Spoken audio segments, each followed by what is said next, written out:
네, 여러분 안녕하세요. 제가 이번 주간에 휴가 기간이라 오늘 휴가를 떠납니다. 네, 무더위 속에서 휴가 못 가고 계신 분들도 계실 텐데 죄송스러운 마음이고요. 코로나가 한창인데 잘 피해서 다녀오도록 하겠습니다. 그러면 휴가지에서 새로운 모습으로 잠시 후에 뵙겠습니다.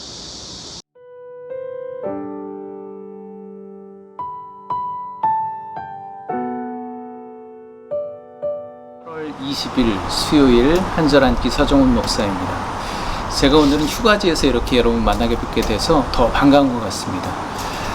로마서 11장을 통해서 사도 바울은 하나님의 선택하심과 언약은 절대 깨어지지 않음을 강조합니다. 하나님은 언약을 신실하게 이루어 가십니다. 이스라엘의 불순종으로 이방인들이 은혜를 입게 되었고 또 이방인들이 구원받는 모습을 통하여 이스라엘이 시기함으로 회개하고 주께 돌아오게 될 것입니다. 이러한 하나님의 계획하심을 통해서 온 인류를 구원하시려는 하나님의 긍휼을 우리가 다시 한번 확인할 수 있는 것이죠. 오늘 사도 바울은 하나님의 신비에 대해서 말합니다. 그것은 이방 사람들의 충만한 수가 들어오기까지 이스라엘 사람의 일부가 완악하게 됐다는 것입니다. 오늘 저는 29절 말씀을 잠깐 묵상해 봤습니다. 29절 말씀 읽어드리겠습니다. 하나님의 은사와 부르심에는 후회하심이 없느니라. 아멘. 부분의 이스라엘이 복음을 거부했습니다. 하나님의 백성이라 불리던 사람들이 이제는 하나님의 원수가 되었습니다. 하나님의 백성이라면 당연히 하나님의 뜻을 깨닫고 그 말씀에 순종해야 하는 것인데 그러지 못한 것이죠. 그런데도 하나님은 그들을 사랑하실까요? 네. 그럼에도 불구하고 하나님은 그들을 사랑하십니다. 왜냐하면 하나님의 은사와 부르심에는 후회함이 없기 때문입니다.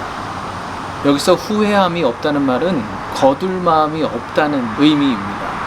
즉 하나님은 그들을 당신의 백성으로 부르시고 은혜의 선물을 주시는 것을 후회하지 않으시고 거둘 마음이 없으시다는 것입니다. 여러분, 우리는 수시로 하나님께 등을 돌립니다. 저 또한 하루에도 수없이 하나님을 배신하는 것 같습니다. 그렇지만 그럼에도 불구하고 오늘 이렇게 여러분과 또 말씀을 나눌 수 있는 것은 하나님께서는 결코 저에게 등을 돌리시지 않기 때문입니다. 그렇게 생각해 본다면 우리가 그냥 일상처럼 여기던 우리가 교회에서 만나서 예배하고 또 교제하고 이렇게 큐티 나눔을 하고 할 수 있는 모든 것들이 하나님께서는 여전히 등을 돌리지 아니하시고 우리를 신실하게 사랑해 주시기 때문이라는 거죠.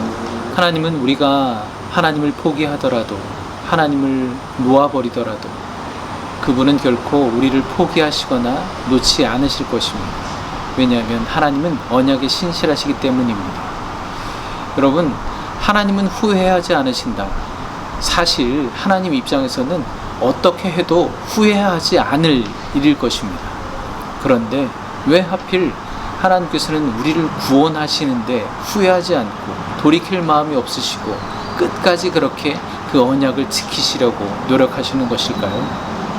저는 오늘 말씀을 묵상하면서 그러면 나는 하나님을 정말 후회함 없이 사랑해 본 적이 있는가? 정말 후회함 없이 신앙해 본 적이 있는가 돌이켜보게 되었습니다. 그런데요, 늘 부족했던 것 같습니다. 늘 하나님의 사랑에 조금도 미치지 못했던 저의 연약함을 발견하게 됩니다. 여러분, 하나님께서는 오늘도 우리를 부르시고 우리에게 은혜 주신 것을 후회하지 아니하시고 돌이킬 마음이 없으시고 여전히 우리를 기다리시고 우리를 포기하지 않고 사랑에 신실하신 하나님임을 믿고 나아가시기를 간절히 축복합니다. 함께 기도하겠습니다. 하나님 아버지, 오늘도 우리를 기다려 주시고 우리에게 등 돌리지 아니하시고 우리에게 사랑으로 신실하신 그 하나님의 은혜를 감사드립니다. 하나님 아버지, 우리 또한 하나님의 사랑 앞에 후회함 없이 하나님을 사랑하고 신앙할 수 있도록 주여 역사하여 주시옵소서. 감사하며 예수 그리스도의 이름으로 기도합니다. 아멘. 네, 여러분, 제가 며칠 동안은 휴가지에 있을 텐데요. 네, 또 만나 뵙도록 하겠습니다. 오늘 하루도 하나님과 동행하시고 은혜 가운데 충만하시기를 간절히 축복합니다. 감사합니다.